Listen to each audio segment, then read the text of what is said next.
Jenengan jangan hanya berpikir protes dengan ketentuan fikih, mengkaji yang sebanyak-banyaknya. Itu tadi, misalnya Anda seorang supir permanen, supir bis terutama, kalau truk kan bisa lihat-lihat, kalau bis kan ada deadline-nya ya, waktu seperti bis jurusan Surabaya Semarang, saya kan sering naik bis jurusan Surabaya Semarang. Kadang-kadang supirnya melihat saya tanya, Gus saya ini supir, saya ini Ramadan itu gimana ini? Ya saya sudah ngerti setengah nakal, dan senengnya dijawab rasa poso ya saya tahu. Tapi masalahnya secara fikih kalau kamu mengatakan kamu harus puasa terus, kamu melanggar konstitusi ilmu. Memang musafir punya diskon? Boleh tidak puasa. Pertanyaannya bayarnya kapan? Nung Syawal ya nyupir lagi, Dzulqa'dah nyupir lagi, nanti sampai Ramadan ya. Nah terus ya pas kamu cuti, biasanya cutinya pas sakit, boleh diskon lagi karena sakit. Coba.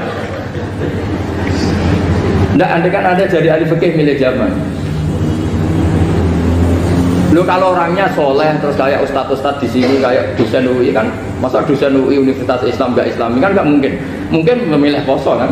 Masalahnya ini kan hukum untuk orang kebanyakan, nggak boleh hukum musuh gak kuat.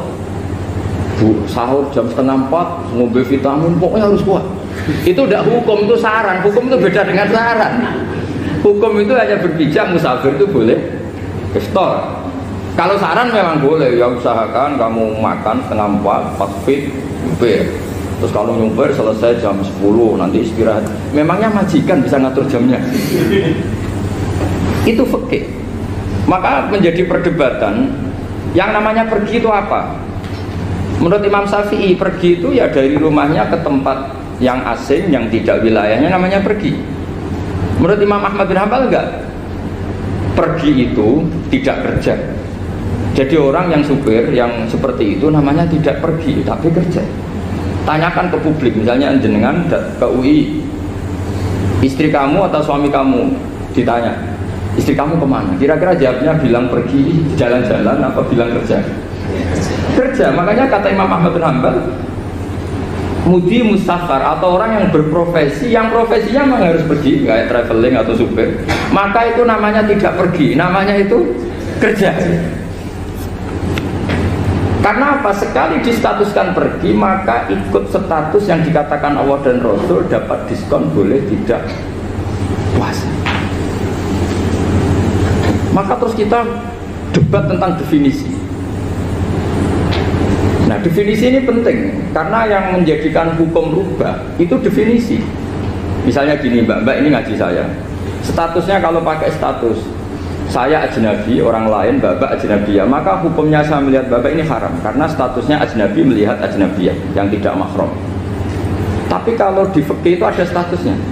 Di antara lelaki boleh muwajahah sama perempuan adalah 1 untuk belajar, 2 untuk muamalah, 3 untuk kesaksian, 4 untuk pengobatan. Itu kan ada pengecualian-pengecualian.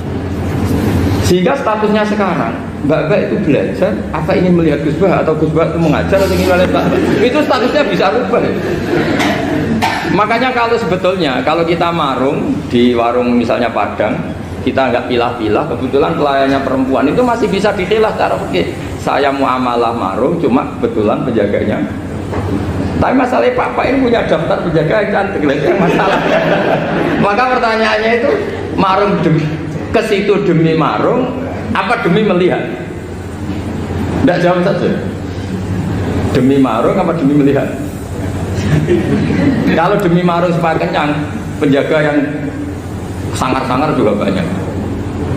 Akhirnya kalau demi makan, penjaga yang cowok kan banyak. Kalau demi melihat, berarti yang dihitung kan niatnya. Berarti karena muamalah apa karena melihat?